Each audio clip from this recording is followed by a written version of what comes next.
نحمده ونستعينه ونستغفره ونؤمن به ونتوكل عليه ونعوذ بالله من شرور أنفسنا ومن سيئات أعمالنا من يهده الله فلا مضل له ومن يضلله فلا هادي له وأشهد أن لا إله إلا الله وحده لا شريك له وأشهد أن محمدًا عبده ورسوله أما بعد فإن خير الحديث كتاب الله وخير الهدي هدي محمد صلى الله عليه وسلم وشر الأمور محدثاتها وكل محدثة بدعة وكل بدعة ضلالة وكل ضلالة في النار. أعوذ بالله من الشيطان الرجيم. بسم الله الرحمن الرحيم. يوم نقول لجهنم هل امتلأت وتقول هل من مزيد وأزلفت الجنة للمتقين غير بعيد هذا ما توعدون لكل أواب حفيظ من خشي الرحمن بالغيب وجاء بقلب منيب ادخلوها بسلام ذلك يوم الخلود. وقال تعالى في موضع آخر يا أيها الذين آمنوا كتب عليكم الصيام كما كتب على الذين من قبلكم لعلكم تتقون. ہر قسم کی تعریفیں، کبریائی اور بڑائی اللہ تبارک و تعالیٰ ہی کے لیے ہیں. درود سلام نازل ہو میرے اور آپ کے آقا جناب محمد رسول اللہ صلی اللہ علیہ وسلم پر. معزز سامعین اکرام، اللہ تبارک و تعالیٰ کا بے انتہا شکر احسان ہے کہ اس نے مجھے اور آپ تمام کو جمعہ جیسے عظیم دنوں میں دین کی باتیں سننے اور سنانے کی اللہ تبارک و تعالیٰ ہم تمام کو سعادت بخشا. اور اللہ تبارک و تعالیٰ نے دین کے بنیادی چیزوں میں سے ایک بنیادی چیز روزہ جیسے ماہ مبارک ان قریب ہیں جس میں اللہ تبارک و تعالیٰ ہم تمام کو اس بابرکت مہینے میں صحت اور عافیت کے ساتھ اللہ تبارک و تعالیٰ ہم تمام کو گزارنے کی توفیق بخشیں. آمین. معزز سامعین اکرام، ہم تمام جانتے ہیں کہ رمضان کا مہینہ جیسے ہی قریب آتا ہے لوگوں کے دلوں میں ایک بیداری پیدا ہو جاتی ہے اور لوگوں میں ایک ہلچل پیدا ہو جاتا ہے، اس لیے کہ اس بابرکت مہینے میں انسان اپنے زندگی کو ٹٹولے، اپنے زندگی کا جائزہ لے اور اپنے زندگی میں کچھ ایسے کر گزرے تاکہ اللہ تبارک و تعالیٰ جو جو انعامات اس مہینے میں رکھا گیا ہے ان تمام انعامات کو حاصل کر لیا جائے. جبکہ یہ 30 دن کا ایک مہینہ ہوتا ہے، سمجھ لیجئے کہ اللہ تبارک و تعالیٰ ہم کو یہ 30 دن میں ایک ایسے تعلیم حاصل کرنے کی دعوت دے رہا ہے جس میں بہتر سے بہتر انسان بننے کی تعلیم دیا جاتا ہے. آپ سمجھ لیجئے کہ یہ 30 دن کا ایک مدرسہ ہے یا 30 دن کا ایک کورس ہے یا 30 دن کا ایک کالج ہے. جو بندہ اس 30 دن میں اپنے آپ کو تیاری کر لے، جب یہ کورس ختم ہوتا ہے یا مدرسے میں کوئی کہے کہ یہ سال گزار دیا جائیں تو اس کو سرٹیفکیٹ دیا جاتا ہے کہ بندہ فلاں مدرسے سے فارغ ہے، فلاں کالج سے فارغ ہے. یہی مقصد ہے اللہ تبارک و تعالیٰ نے جب یہ 30 دن آپ اور میں مکمل طور پر جس طریقے سے اللہ تبارک و تعالیٰ اور اللہ کے رسول صلی اللہ علیہ وسلم گزارنے کی تعلیم دی گئی اور اس پر جو جو چیزیں عمل کرنے کی تعلیم دی گئی، اگر واقعی ہم ان 30 دنوں کو گزاریں گے اللہ تبارک و تعالیٰ خود سرٹیفکیٹ دے رہا ہے. کیا سرٹیفکیٹ دے رہا ہے؟ اللہ تبارک و تعالیٰ قرآن مجید میں فرمایا کتب علیکم الصیام کما کتب علی الذین من قبلکم لعلکم تتقون. تم متقی بن جاؤ گے، تم پرہیزگار بن جاؤ گے، تمہارے دل میں اللہ تبارک و تعالیٰ کا خوف پیدا ہو جائے گا، تم اللہ تبارک و تعالیٰ کے چہیتے بندے بن جاؤ گے. خود اللہ تبارک و تعالیٰ سرٹیفکیٹ دے رہا ہے، اللہ تبارک و تعالیٰ گارنٹی دے رہا ہے. معزز سامعین کرام، اسی لیے اللہ کے رسول صلی اللہ علیہ وسلم نے فرمایا، حدیث قدسی ہے، الصوم لی وانا اجزی بھی، یعنی روزہ میرے لیے ہے اور میں اس کا بدلہ دوں گا. تو یہاں غور کرنے کی بات ہے کہ نماز بھی ہم اللہ تبارک و تعالیٰ کے لیے ادا کرتے ہیں اور دوسری عبادتیں اللہ تبارک و تعالیٰ کے لیے ادا کرتے ہیں، جبکہ روزے کے سلسلے میں اللہ تبارک و تعالیٰ خاص توجہ دلاتے ہوئے فرمایا الصوم لی وانا اجزی بھی، روزہ میرے لیے، میں اس کا بدلہ دوں گا۔ اس کے کئی وجوہات ہیں، چند وجوہات میں آپ کے سامنے پیش کرتا ہوں۔ سب سے پہلا معاملہ، جب بندہ روزہ رکھتا ہے، یہ روزہ رکھنے کی وجہ سے یہ اللہ تبارک و تعالیٰ اور بندے کا معاملہ ہو جاتا ہے، کیونکہ اس میں ریاکاری کا شبہ نہیں ہوتا ہے۔ اگر بندہ چھپ کے کچھ کھا لے، کچھ پی لے، لوگوں کو تو پتہ نہیں چلتا ہے، یہ پروردگار کو معلوم ہوتا ہے کہ بندہ روزہ سے ہے یعنی روزہ سے ہے یا روزہ نہیں ہے۔ لیکن یہ اسی لیے اللہ تبارک و تعالیٰ نے فرمایا کہ الصوم لی وانا اجزی بھی۔ اور دوسری چیز، ہر مذہب میں روزہ رکھتے ہیں، ہر مذہب میں روزہ رکھنے کا طریقہ ہے، لیکن یاد رکھ لیجئے ہر مذہب کے لوگ جو روزہ رکھتے ہیں صرف اللہ تبارک و تعالیٰ کے لیے روزہ رکھتے ہیں، خدا کے لیے روزہ رکھتے ہیں، جبکہ دوسری عبادتیں جانور غیر اللہ کے نام میں ذبح کیا جاتا ہے اور غیر اللہ کے نام پر نظر و نیاز کیا جاتا ہے، جبکہ روزے کا معاملہ ایسا ہے کہ غیر اللہ کے نام پر نہ روزہ رکھا جاتا ہے، نہ غیر اللہ کے نام پر کیا کچھ کیا جاتا ہے، بلکہ صرف روزہ رکھتے ہیں تو اللہ تبارک و تعالیٰ کے لیے روزہ رکھتے ہیں۔ اور تیسری چیز، روزہ ایک ایسی عبادت ہے جس میں ہم کو کرنے کا نہیں بلکہ چھوڑنے کا مطالبہ کیا جاتا ہے۔ اللہ کے رسول صلی اللہ علیہ وسلم حدیث میں فرمایا، جو لوگ بےہودہ باتوں سے اور بےہودہ حرکتوں سے باز نہیں آتے ہیں، ان کے لیے بھوکا رہنا کچھ بھی فائدہ مند نہیں ہے۔ اسی لیے روزہ انسان سے چھٹکارا چاہتا ہے۔ کن کن چیزوں کی؟ آپ جھوٹ نہ بولیں، غیبت نہ کریں، چغل خوری نہ کریں، ایسے برائی نہ کریں، ہر برائی کو چھوڑنے کا روزہ مطالبہ کرتا ہے، کرنے کا مطالبہ نہیں کرتا بلکہ روزہ چھوڑنے کا مطالبہ کرتا ہے۔ اس طریقے سے بہت سارے خصوصیات ہیں، چند خصوصیت میں نے آپ کے سامنے رکھا۔ معزز سامعین کرام، ہم تمام رمضان کی فضیلتیں جانتے ہیں، رمضان کے برکتیں جانتے ہیں، رمضان المبارک کے مہینے کے کیا کیا قاعدے ہیں ہم تمام جانتے ہیں، لیکن اس سے پہلے ہم کو چند چیزوں کے لحاظ کرنا ہے، چند باتوں کو ہم کو کیا ہے اپنا کر زندگی گزارنا ہے۔ وہ کیا ہیں چند باتیں میں آپ کے سامنے عرض کرنا چاہتا ہوں۔ سب سے پہلی چیز، رمضان المبارک قریب دنوں میں ہم داخل ہونے والے ہیں،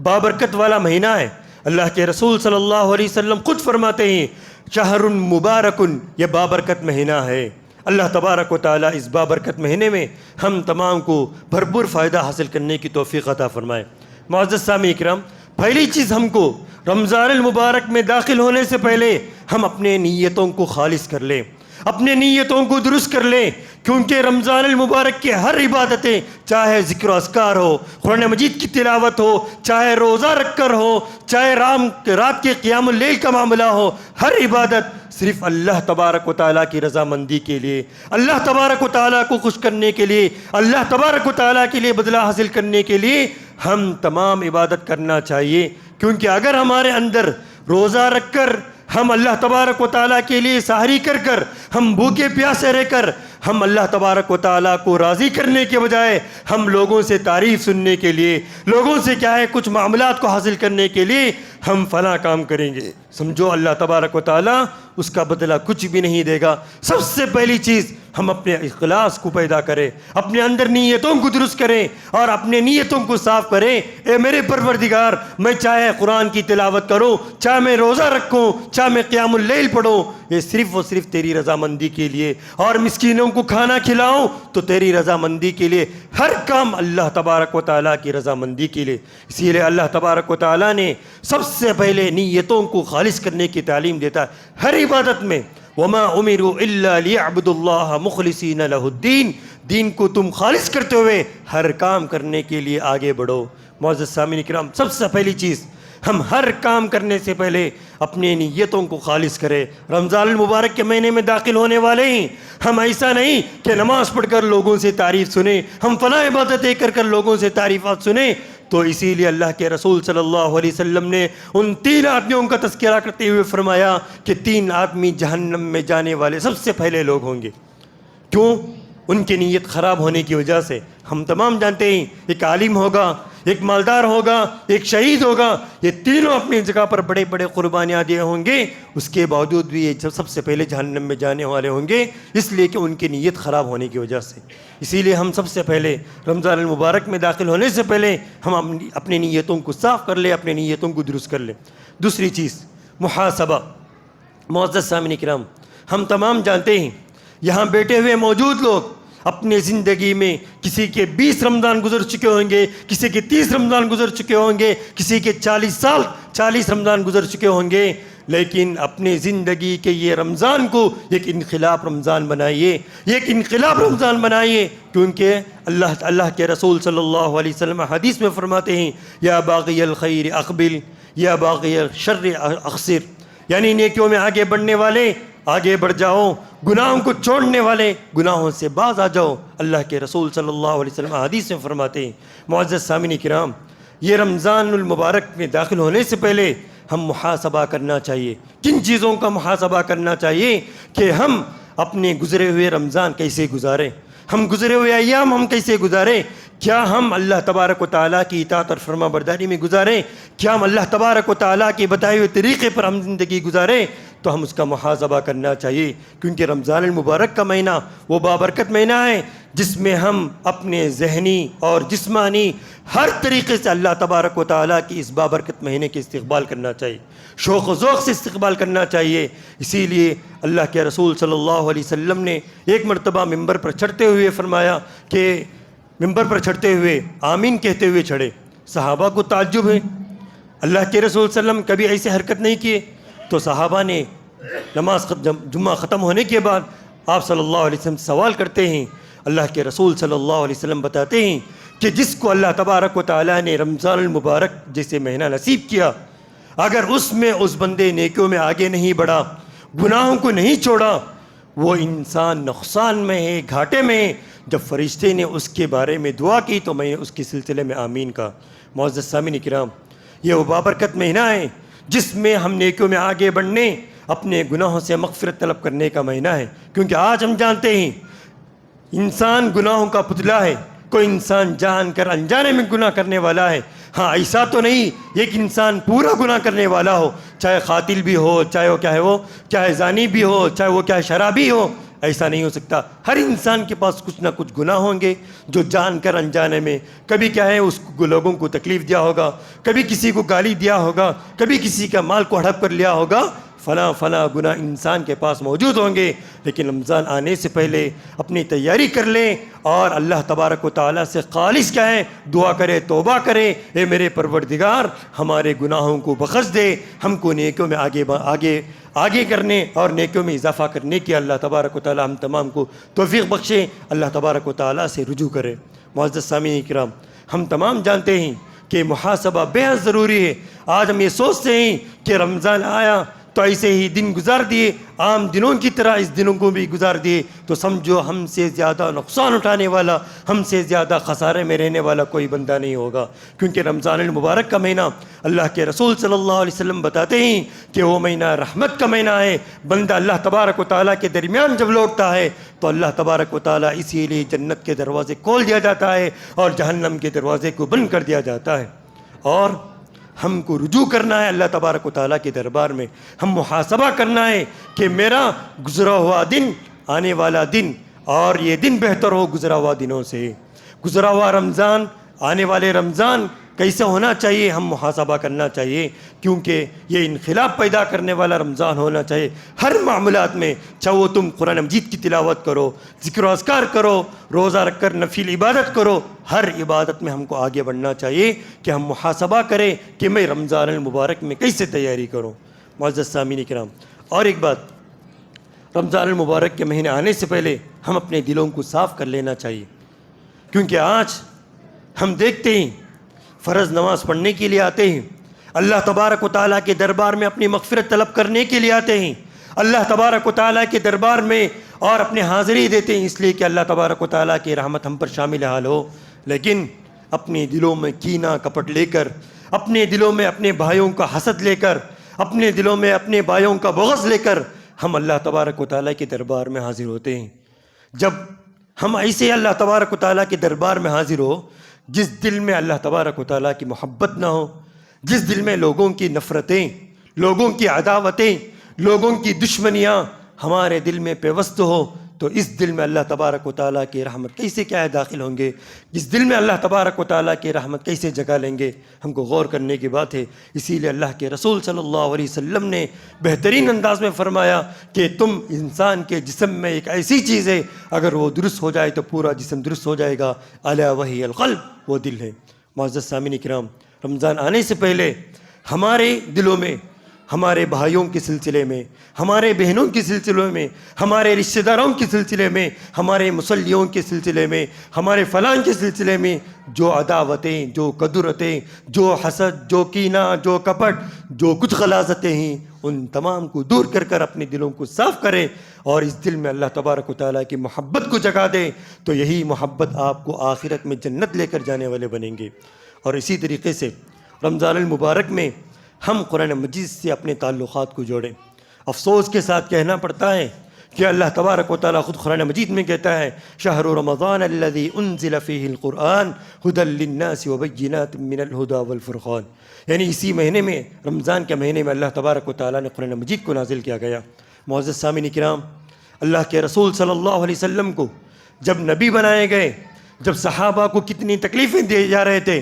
تو اس وقت تو قرآن مجید کے آیتیں نازل ہوتے تھے تو چند صورتیں، چند آیتیں تھے، صحابہ اس کو کیسے عمل کرتے تھے، اس کو کیسے شوق سے کیا ہے اس کو حاصل کرتے تھے۔ قرآن مجید کی سیرت کے واقعات اٹھا کر پڑھ کر دیکھ لیجئے۔ ایک واقعات آپ کے سامنے، اللہ کے رسول صلی اللہ علیہ وسلم جب دین کی دعوت لوگوں میں دے رہے تھے، مکے کے کافر لوگ پریشان حال تھے اور سوچتے تھے کہ اللہ کے رسول کو کیسے دعوت سے روکا جائے۔ منصوبہ بندی ہوتے ہیں، مکے کے بڑے بڑے سرداروں کو جمع کرتے ہیں، تو کیا بیٹھ کر مشورہ ہوتا ہے کہ اللہ کے رسول کو جا کر کون سمجھائے گا، اللہ کے رسول صلی اللہ علیہ وسلم کو اس دعوت سے کون روکے گا؟ تو مکے کے پورے سردار مل کر اللہ کے رسول صلی اللہ علیہ وسلم سے بات کرنے کے لیے ولید بن مغیرہ کا منتخب کرتے ہیں۔ یہ مکے کے بڑے لوگوں میں سے ایک لوگ تھا اور ادب کے ماہر تھے۔ تو یہ لوگ ولید بن مغیرہ اللہ کے رسول صلی اللہ علیہ وسلم کے پاس آتے ہیں، آ کر اللہ کے رسول صلی اللہ علیہ وسلم سے لمبی گفتگو کرتے ہیں، یعنی دین کی دعوت کو روکنے کے لیے، آپ کے کام کو کیا ہے ترک کرنے کے لیے اللہ کے رسول صلی اللہ علیہ وسلم کے پاس لمبی کیا ہے گفتگو کرتے ہیں۔ اللہ کے رسول صلی اللہ علیہ وسلم اطمینان کے ساتھ ان کی گفتگو سنتے ہیں۔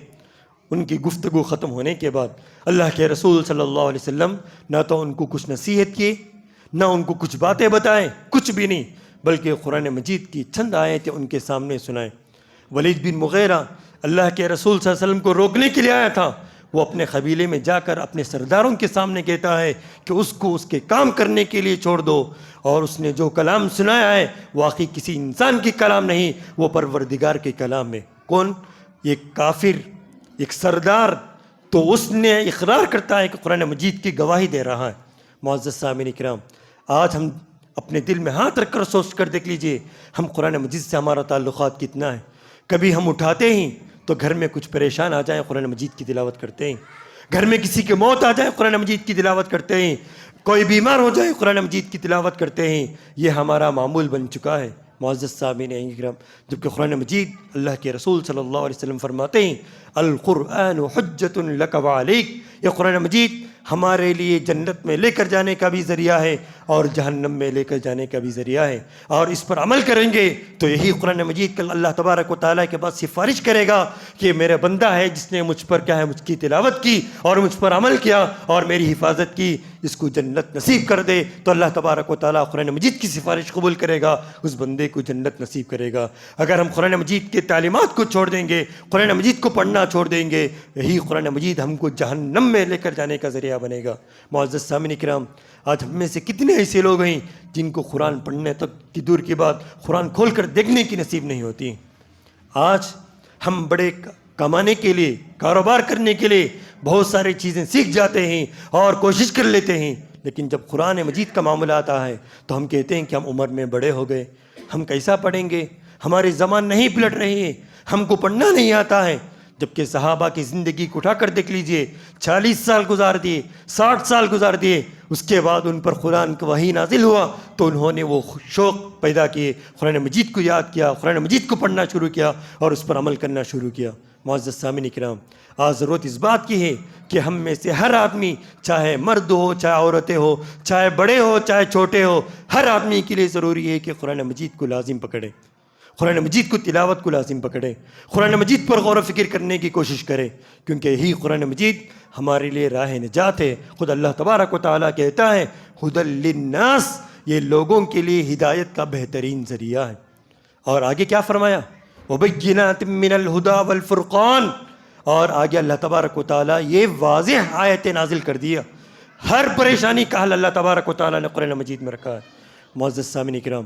آج ہمارا معاملات دیکھ لیجئے، اگر رمضان میں اگر ہم کو قرآن لینے کا معاملہ بھی آتا ہے، چند دن 2 دن قرآن کی تلاوت کرتے ہیں، 4 دن قرآن مجید کی تلاوت کرتے ہیں، اس کے بعد قرآن بند کر چھوڑ دیتے ہیں۔ اگر قیام اللیل میں قرآن سننے کا معاملہ آتا ہے، 2 دن قیام اللیل میں کھڑے ہوتے ہیں، 4 دن قیام اللیل میں کھڑے ہوتے ہیں، اس کے بعد آخری کی دنوں میں کیا ہے، پھر کیا ہے، نظر آتے ہیں کہ کیا ہے، ہم الوداع کرنے کے لیے نماز اور قرآن مجید کو کیا ہے تلاوت کرنے کے لیے آگے۔ معزز سامعین کرام، کیونکہ قرآن مجید ہمارے لیے یہ ایک زندہ معجزہ ہے، اس کو لازم پکڑیں۔ اگر کسی کو پڑھنے نہیں آتا ہے تو آگے بڑھ کر کوشش کریں، یہ شرمانے کی بات نہیں اور شرم کی بات نہیں کہ میں اتنا بڑا ہو گیا ہوں، میں کسی چھوٹے بچوں سے کے پاس جا کر قرآن مجید کیسے سیکھوں، اس میں شرمانے کی بات نہیں اور شرمندہ ہونے کی بات نہیں، کیونکہ یہی قرآن ہمارے لیے نجات کا ذریعہ ہے۔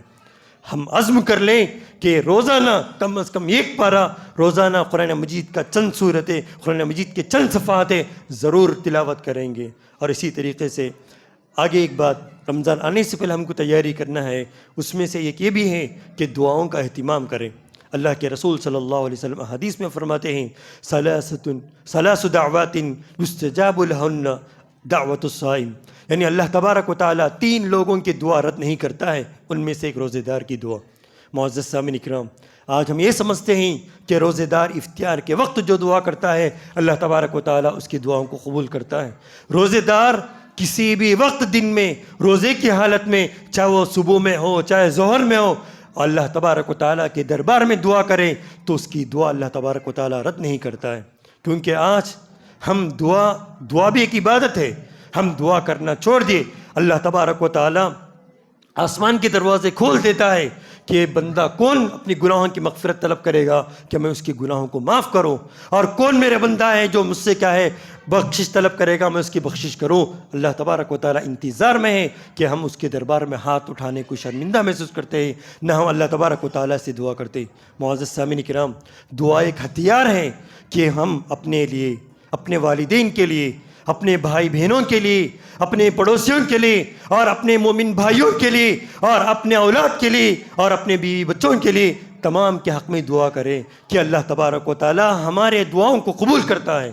اسی لیے ہم دعاؤں کو لازم کریں، کیونکہ اللہ تبارک و تعالیٰ رمضان کے آیتوں کا جہاں تذکرہ کیا ہے، فوراً اس کے بعد اللہ تبارک و تعالیٰ اس کا بھی تذکرہ کیا ہے کہ اللہ تبارک و تعالیٰ دعا کو قبول کرنے والا ہے، وہ مستجاب الدعوات ہے۔ اللہ تبارک و تعالیٰ رمضان کے سلسلے میں جو آیتیں نازل کیا ہے، فوراً اسی کے بعد اللہ تبارک و تعالیٰ دعا کی آیت بھی اللہ تبارک و تعالیٰ نازل کیا ہے، تاکہ اس رمضان کے بابرکت مہینے میں ہم روزے جیسے حالت میں اللہ تبارک و تعالیٰ کی خوشنودی کے لیے جو محنتیں کرتے ہیں، ان محنتوں میں ہم اپنے خاص دعاؤں میں اللہ تبارک و تعالیٰ سے دعا کرنے کو نہ بھولیں۔ کیونکہ آج ہم میں سے اکثر لوگ یہی چاہتے ہیں کہ ہم روزہ رکھ لیے، ہم اللہ تبارک و تعالیٰ ہم اس کا بدلہ دیں گا، ہماری پریشانیاں دور ہو جائیں گے۔ ہم یہ سمجھتے ہیں ہمارے پریشانیاں دور ہونا ہے، اللہ تبارک و تعالیٰ کے دربار میں ہاتھ اٹھائیے، اللہ تبارک و تعالیٰ کے دربار میں روئے کہ ہم اپنے گناہوں کو مٹا کر اللہ تبارک و تعالیٰ سے بخشش طلب کریں۔ اللہ کے رسول صلی اللہ علیہ وسلم احادیث میں بتاتے ہیں، جیسے رمضان المبارک کے بابرکت مہینے میں بندہ ان تمام باتوں کو عمل کر کر زندگی گزارے گا اور واقعی ایک مہینہ بہتر سے بہتر بنانے کی کوشش کرے گا کہ حج کے موسم میں اللہ کے رسول صلی اللہ علیہ وسلم نے جو حدیث بیان کی ہیں وہ حدیث رمضان المبارک کے لیے بھی ہیں۔ جو بندہ بیکار باتوں سے، بیکار کاموں سے، بیکار حرکتوں کو چھوڑ کر رمضان المبارک میں واقعی و متقی پرہیزگار بن گیا تو بندہ وہ جیسا ہے جیسا کہ وہ ماں کے پیٹ سے بچہ کیا ہے، ماں کے پیٹ سے کہ بندہ کیا ہے پیدا ہوا ہے۔ تو جتنا وہ پاک ہوتا ہے رمضان مبارک میں بندہ اتنا پاک ہو جاتا ہے۔ معزز سامعین کرام، ہم یہ سمجھتے ہیں کہ ہمارے پاس ایک رواج بن گیا ہے کہ ہم فلاں کام کریں گے رمضان المبارک میں، ہم فلاں حرکتیں کریں گے رمضان المبارک میں، تو ہم سمجھتے ہیں کہ وہی عبادتیں ہم نے بہت کر لیا، وہی عبادتیں ہم بہت کر لیے، ہم یہ سمجھتے ہیں۔ معزز سامعین کرام، ہماری سستی، ہماری کاہلی، ہماری بیزارگی یہ ہم کو اللہ تبارک و تعالیٰ کی عبادت سے غافل نہ کر دے۔ ہم اپنی زندگی کو ٹٹولیں، اپنے زندگی کا جائزہ لیں، کیونکہ یہ رمضان المبارک اللہ تبارک و تعالیٰ ہر کس ناکس کو نصیب نہیں کرتا ہے، جس کو بھی نصیب کرتا ہے وہ سمجھ لیجئے اللہ تبارک و تعالیٰ کے چہیتے بندے ہیں۔ آپ خود جائزہ لے کر دیکھ لیجئے، پچھلے سال ہمارے کتنے ایسے بھائی ہوں گے، ہمارے اتنے والدین ہوں گے، ہمارے کتنے بھائیاں ہوں گے، کتنے بہنوں ہوں گے جو گزشتہ سال رمضان ہمارے ساتھ گزارے ہوں گے۔ اس سال اللہ تبارک و تعالیٰ ان کو موت کی کیا ہے نیند سلا دیا ہوگا، لیکن پھر بھی اللہ تبارک و تعالیٰ ہم تمام کو بابرکت مہینے کو قریب کر دیا ہے، تو اس سے پہلے ہم تیاری کر لیں کہ ہم رمضان المبارک کو کیسے گزاریں۔ واقعی ایک شیڈول بنائیے، ایک خاکہ بنائیے کہ فلاں وقت کیا کام کرنا ہے، کس وقت کیا کام کرنا ہے، دن میں قرآن مجید کی تلاوت کے لیے کیا وقت ہے، نفل عبادتوں کے لیے کیا وقت ہے، روزہ رکھ کر آرام کی کیا وقت ہے، اور اللہ تبارک و تعالیٰ کے لیے قیام اللیل کے لیے کیا وقت ہے۔ اسی لیے اللہ کے رسول صلی اللہ علیہ وسلم تینوں چیزوں کو جمع کر کر بہترین انداز میں فرمایا، من صام رمضان ایمانا واحتسابا غفر له ما تقدم من ذنبه، اور قیام اللیل کے سلسلے میں فرمایا، من قام رمضان ایمانا واحتسابا غفر له ما تقدم من ذنبه۔ معزز سامعین کرام، اس طریقے سے ہر اعتبار سے بابرکت والا مہینہ ہے۔ آپ اور میں یہ عزم کر لیں کہ گزرے ہوئے رمضان ہمارے 23 سالہ زندگی کا ہو، 40 سالہ زندگی کا ہو، وہ رمضان گزر گیا، یہ رمضان ایک انقلاب رمضان رہے گا، عبادتوں میں آگے بڑھنے کا رمضان رہے گا، اور اپنے گناہوں کو چھوڑنے کا ایک رمضان رہے گا، اور یہ رمضان ہمارے لیے ایک بہترین آئیڈیل رہے گا، اور یہ رمضان سے ہمارے زندگی کو کروٹ بدلنے کا ایک بہترین ذریعہ ہوگا۔ اللہ تبارک و تعالیٰ سے دعائیں کہ اللہ تبارک و تعالیٰ ہم تمام کو رمضان جیسے عظیم عبادتوں میں، رمضان جیسے عظیم مہینوں میں بہتر سے بہتر عبادت کرنے کی توفیق عطا فرمائے۔ اللہ تبارک و تعالیٰ ہم تمام کو صحت اور عافیت کے ساتھ بابرکت مہینے میں داخل کریں، اور اللہ تبارک و تعالیٰ ہم تمام کو صحت اور عافیت کے ساتھ عبادت کرنے کی توفیق عطا فرمائے۔ اللہ تبارک و تعالیٰ ہم تمام کو ریاکاری سے بچائیں۔ اللہ تبارک و تعالیٰ ہم تمام کو رمضان المبارک کے بہترین حقوق ادا کر کر بہترین بدلہ حاصل کرنے کی توفیق عطا فرمائے۔ آمین۔ ربنا تقبل منا انک انت السمیع العلیم وتب علینا انک انت التواب الرحیم۔